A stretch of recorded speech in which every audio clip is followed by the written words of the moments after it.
as hell couldn't be more thrilled that the movie's coming out again. When I first got together with my girl, who is now my fiance, and she's sitting right there.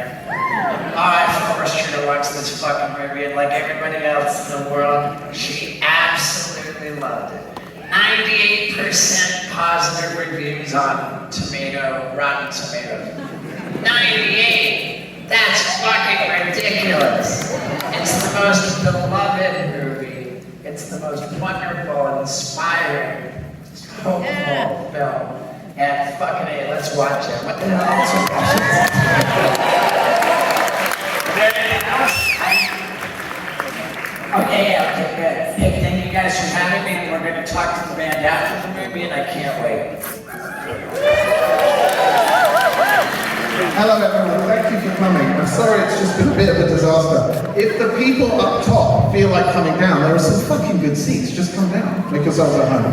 My name's Sacha Gervasi, I directed.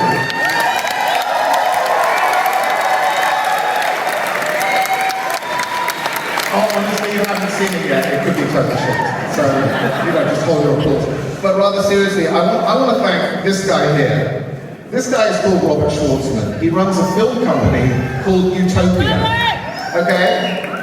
Here's how this all began. Some of you probably quite rightly wondering, how the fuck did this come about? This movie came out 13 years ago. Why? What is going on? I'll explain. Where is my godson? Rio Hansen, stand up please. I will explain. Rio's mother, Rebecca Yeldon, produced the film you're about to see. Oh, Rebecca Yeldon produced the film. Thank you. And last summer, Rio, who was 17, said to me, you know, that movie that you and my mom made when I was 3 or 4 years old, I'd really like to see it.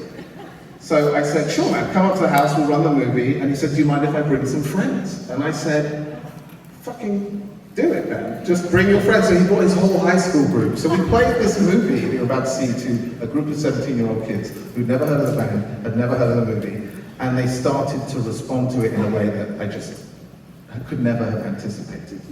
And I said to Rio, why are you guys so emotional about this movie? And he said, you've got to understand, man. We've been locked up for 2-3 years on Zoom. We can't see our friends. We're fucking suicidal.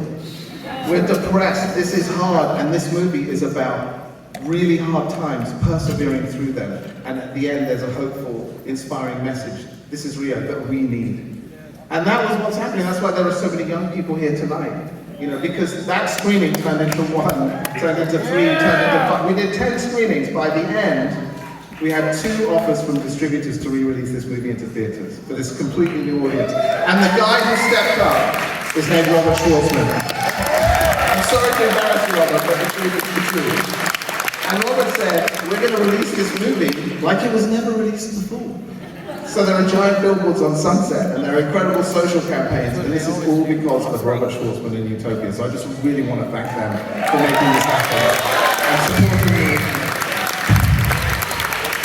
So just a tiny bit of background. This was a homemade movie that, you know, we made for no money. I financed it myself, whatever that meant, and we edited it on my kitchen table. The guys we're about to meet, Lips and Rob, are in a band called Anvil. They were founders of this band, Anvil. And when they were 14 at a high school in Toronto, they made a pact to rock together forever.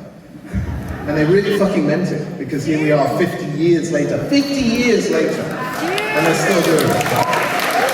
So, in 1982, the front cover of Sounds, which was a very well-known music magazine, had a picture of Lips on the front cover, and he was dressed in bondage gear, he was holding a chainsaw, and he had a dildo between his teeth. And the headline said, Anvil is coming. And I saw that image and I said, I fucking love this band. I don't know who they are, I just like them.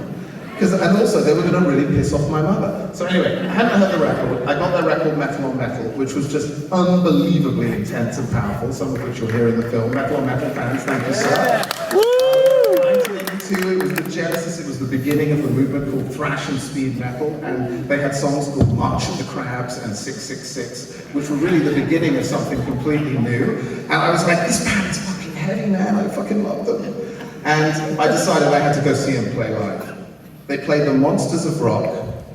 Yes. This is where I start to get slightly emotional because they played Monsters of Rock in that summer, and then they had 2 shows at the legendary Marquee Club in London, 135 Wardour Street, for those of you familiar. Yeah, that's right. Thank you, madam. And they played the 21st and 22nd of September, 1982. And for those of you paying attention, tonight is the 22nd of September, 2022. So I met this man 40 years ago tonight, which is why this night is a fucking serious night. And all you motherfuckers are feeling the way it hasn't even started. So Anvil comes up on stage. I'm one of 500 kids. There's another kid in the audience who's now not a kid, the director Jonas Ackland. He was there that night. There's 2 of us of the original 500 who were there seeing this band, and they melted our faces off. It was like standing next to a DC-9 at takeoff. Lips came out and he played his guitar with a dildo, and we were like laughing and crying and like, who are these people? And they're Canadian, and they sound so heavy, and they're mental. Anyway, so cut long story short, I decided I had to meet the band. So I went backstage, and the bouncer was arguing with a guy called Gary Barton, who, for those of you who know, was the lead singer of the Michael Schenker group. He wanted to get his girlfriend into the backstage, and the bouncer was like not having it. So I just snuck in behind. And I went and I got to meet Lips and Rob, and I went up to Rob and I said, your drumming, man, is so fucking intense. And I was telling him why I loved it. And there were members of, you know, Tigers of Pantang, White Snake, a Girl, Phil Collin, now in Def Leppard was there. You know, all these bands, Maiden. And what struck me first about Anvil was that Lips and Rob were more interested in what their 15-year-old no-one fan had to say than they were being complimented by all these rock stars. They were so fucking cool. They said, look, we've never been here before to London, would you show us around? So there I was, a 15-year-old kid, showing my heroes. And I took Anvil, can you imagine, I took Lips and Rob to the Houses of Parliament and the Chamber Gallery. And I just took them all out. I mean, just watching Lips look at the Turner painting for the first time, it was a cultural event of unparalleled proportions. It was just so strangely emotional. But the thing is, they were so fucking nice to me. I was an only kid, they were my elder brothers. And of course, I had to take them back to meet my mother. So I lived at 54 Abbey Road, and I went to the door, and I rang the bell. My mum came down, and she saw me with Anvil. And she looked at me, and she looked at Anvil. By the way, I had their posters all over my bedroom walls, right? She said, you've got 5 minutes. 5, and get them out. Yeah, no, so I showed them around, and it was incredible. I took them into my bedroom where I had posters of them on the walls. It was like a trip. Anyway, so they said, what do you do next summer? I said, I'm on school holiday. They said, how do you like to come out with us on the road? So I became a drum roadie for the legendary drummer Rob Reiner. Now, Rob Reiner is not the director of Spinal Tap. Rob Reiner is also the drummer of Anvil, with 2 Bs. It's amazing the carnage a single misplaced consonant can wreak, but it has caused a lot of record jumping years. Anyway, so Rob took me out on the road, and I would set up his drums, and I would watch one of the great heavy metal drummers who people know, one of the greatest of all time. His double bass drums were just off the charts. Who knows Rob Reiner's drumming? So I got to sit behind him every night and set up his kit and watch him do things. And Rob would do these incredible moves, and then he'd turn around and give me this smile like, you will never be able to play that. It was so sweet of me. Anyway, I went on 3 tours in the 80s as a 16-year-old, 17 and 19-year-old kid with Anvil. I lost touch. Like most kids, I kind of got into David Bowie and the Stooges and all this stuff. And I kind of lost my heavy metal roots, and I lost Anvil. In 2005, I'd come to Hollywood and I was working, and I'd done reasonably okay. I just made kind of a big film or whatever. And I wondered one night, what happened to my friends in Anvil? And I went online and I saw this rinky-dink website, which you can still find. And I think it's anvil.my-something-intel.net. I mean, the thing is an unbelievable website. Just as a historical document of the internet, it's amazing. And I wrote to this website, and I wrote back, and I thought, I don't know if you remember me, but my name's Sacha. If you could pass the message to the band, you know, I knew them in the early 80s, and I was, anyway. Within an hour, I got a message back from Lips. Dear Teabag, which was my Anvil name. Dear Teabag, we thought you died or became a lawyer. And what I had to say was that I had actually a minor heroin overdose while at law school. So in fact, he was completely correct. And so I was so like into this fucking guy. He was so excited. I got him a ticket, and the following weekend, Lips flew from Toronto to LA, and I met him at the airport. And the first thing I remember was he was wearing the same Scorpions t-shirt that he'd been wearing 24 years ago. And it was like, we're doing this album, we're doing album 13, we're doing all this stuff. And at first I thought, oh my God, this is really sad. You know, all the bands they'd influenced that you'll see in the movie, Metallica, all these incredible guys, you know, had gone on to sell, you know, millions and millions of records. Anvil hadn't, but he was still bright and optimistic, and he wasn't bitter, and he was open, and he was like, we're still fucking going for it. Meantime, he was working at a place called Choice Children's Catering in Scarborough, Ontario, delivering meals to kindergartens, right, while he's doing this, but he still believed the band was going to make it. And I thought by the end of the weekend, you know what, I fucking love this guy, because he hasn't given up.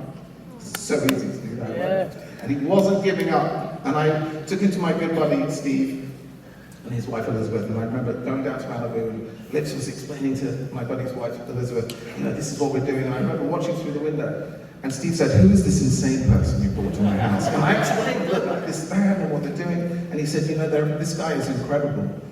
Maybe there's a movie there. And I called up my friend Rebecca Yeldon, the unbelievable, brilliant producer of Motorcycle Diaries, and Kite.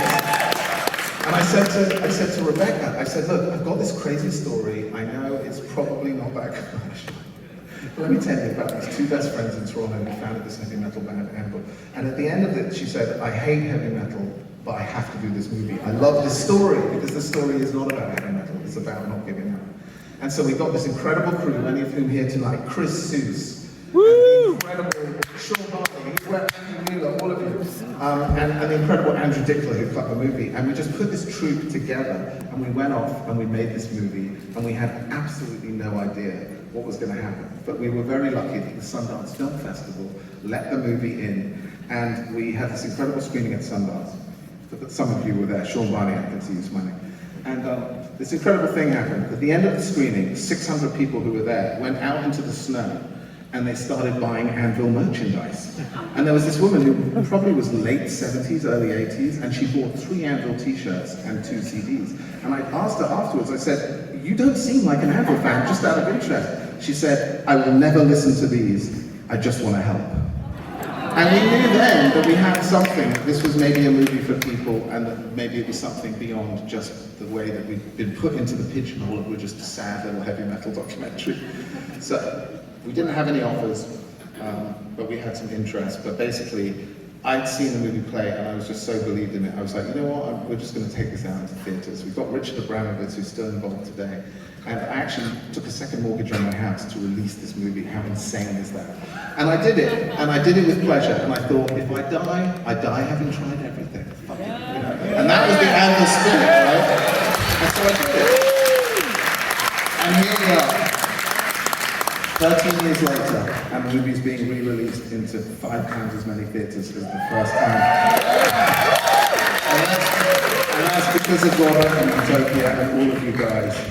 But really, it's because I really love these guys. And I said to them at the beginning, you've got to understand, you guys are fucking funny. So I have to put that in the movie. And then over the course of the movie, maybe we'll see what happens. So I just feel so like it's actually a surreal moment to be here tonight. I want to thank my godson Rio, who started this all off. And his mother Rebecca, who produced the movie, and Andrew and Chris and all of you who just threw in for nothing. And this was a homemade film that was made with love about people we love. We really hope you enjoy it. This film of ours is called Anvil, the story of Anvil.